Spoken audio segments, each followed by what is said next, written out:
দেখছো মায়া কত বড় খারাপ, আমার নামে থানায় গিয়ে মিথ্যা নালিশ করছে। যারা প্রতিনিয়ত তোমার মৃত্যু কামনা করে তা করে তুমি প্রতি মাসে 1,30,000 টাকা করে দাও। আসলে তুমি ভালো কিছু যোগ্য না। আসসালামু আলাইকুম ভিউয়ার্স, আজকের ভিডিওটা হতে যাচ্ছে একদম টানটান উত্তেজনায় ভরপুর। মায়া অনেক অন্যায় অত্যাচার সহ্য করার পর এবার প্রতিবাদ করতে শুরু করেছে। তাহলে কি এবার মায়া বজরুলের বড় ভাইয়ের বিরুদ্ধে মামলা করে তাদের জেলে পাঠাবে? কি হতে চলেছে নাটকের 37 নম্বর পর্বে? আর কবে আসবে এই এপিসোড? সবকিছুর বিস্তারিত আপডেট জানিয়ে দিব আজকের এই ভিডিওতে, তাই ভিডিওটি ধৈর্য ধরে শেষ পর্যন্ত দেখতে থাকুন।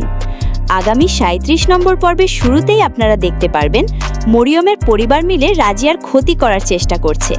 রাজিয়া ভয় পেয়ে বাসা থেকে পালিয়ে যাবে আর সাথে সাথে তার আম্মাকে ফোন করে সব ঘটনা জানাবে। ঠিক তখনই রাজিয়ার আম্মা ছুটে আসবে তাকে বাঁচানোর জন্য। সে এসে বলবে, ভয় পাস না, আমি এসে গেছি।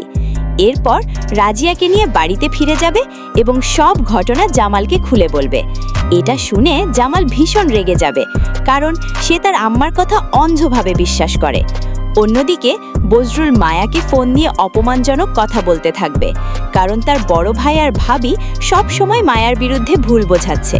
তারা চায় মায়াকে ডিভোর্স দিয়ে সব সম্পত্তি নিজেরা ভোগ করতে।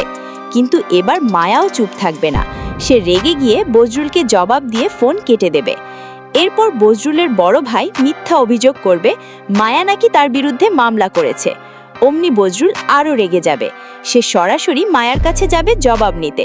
তখন মায়া স্পষ্ট করে বলবে, আমি এমনি এমনি মামলা করিনি, আপনার ভাই আমাকে অপমান করেছে।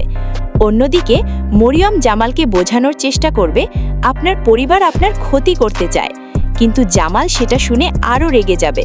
সে বলবে, আমার ব্যাপারে তুমি কথা বলবে না। তো ভিউয়ার্স, বুঝতেই পারছেন 37 নম্বর পর্ব হতে যাচ্ছে একদম বিস্ফোরক। এই পর্বটি আপনারা দেখতে পারবেন আগামী মে মাসের 1 তারিখ দুপুর 3:30 মিনিটে। তো আজকের ভিডিও এ পর্যন্তই। ভিডিওটি ভালো লাগলে অবশ্যই একটি লাইক দিন আর চ্যানেলটি সাবস্ক্রাইব করে পাশে থাকুন। শেষ পর্যন্ত আমাদের সাথে থাকার জন্য অসংখ্য ধন্যবাদ।